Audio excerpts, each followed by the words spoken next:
Hello movie lovers. Pune highway 2025 May 23న theatres లో release అయిన హిందీ మూవీ ఇది. డైరెక్టర్స్ డియో బగ్స్ భార్గవ కృష్ణ, రాహుల్ ద కన్హా డైరెక్ట్ చేసిన ఈ మూవీ ప్రజెంట్ అమెజాన్ ప్రైమ్ వీడియోలో స్ట్రీమింగ్ అవుతుంది. ఈ మూవీ ఎలా ఉందో ఈ రివ్యూలో చూద్దాం. ఇదొక murder mystery suspense drama thriller. 2 hours 5 minutes duration ఉంది movie. Pramod, Natasha, Vishnu, Nicholas Thomas అనే నలుగురి ఫ్రెండ్స్ చుట్టూ నడుస్తుంది మూవీ కథ.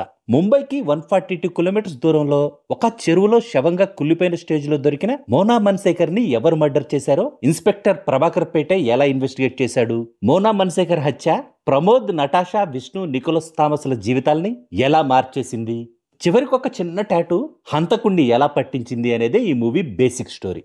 రెగ్యులర్ మర్డర్ మిస్టరీ కథల్లాగే ఈ మూవీ కూడా సేమ్ టెంప్లెట్ తో ఒక మర్డర్ జరగడం, ఆ తర్వాత వరుసగా అనుమానితుల్ని తెరపైకి తీసుకురావడం, ఇతనే మర్డరర్ అయి ఉంటాడని ఆడియన్స్ అనుకునే లోపే అతను కాకుండా ఇంకో అనుమానితుడు కళ్ల ముందుకు రావడం, సినిమా చివరిలో ఒక ట్విస్ట్ తో అసలు హంతకుణ్ణి పట్టుకోవడం లాంటి ప్రొసీడింగ్స్ తో సస్పెన్స్ తోనే నడుస్తుంది.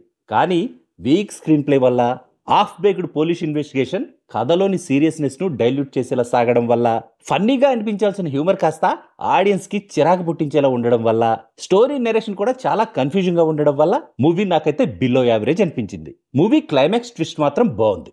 పూర్ స్క్రిప్ట్ తో పాటు డైరెక్టర్స్ డియో బగ్స్ భార్గవ కృష్ణ, రాహుల్ ద కన్హాల డైరెక్షన్ కూడా ఇమ్మెచ్యూర్ గా ఉంది. బ్యాక్గ్రౌండ్ మ్యూజిక్ అండ్ ఎడిటింగ్ చాలా ఆర్డినరీగా ఉన్నాయి. సినిమాటోగ్రఫీ మాత్రం చాలా బాగుంది. టెక్నికల్ గా ఈ మూవీకి సినిమాటోగ్రఫీ ఒక్కటే పాజిటివ్. ఇక నటీనటుల పెర్ఫార్మెన్స్ల విషయానికి వస్తే ప్రమోద్ గా అమిత్ సాద్, విష్ణుగా జిమ్ సబ్బుల యాక్టింగ్ బాగుంది. నటాషాగా Manjari Fadnis acting is also okay. Nicholas Thomas గా అనుభవ్ పాల్ యాక్టింగ్ మాత్రం ఆర్డినరీగా ఉంది.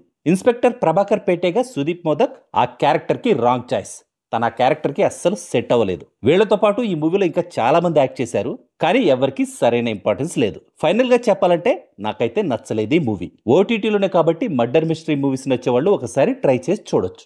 జనరల్ ఆడియన్స్ మాత్రం అవాయిడ్ చేయడమే బెటర్ అని నా opinion. That's all in this review friends. మళ్ళీ నెక్స్ట్ రివ్యూలో కలుసుకుందాం. Thank you for watching.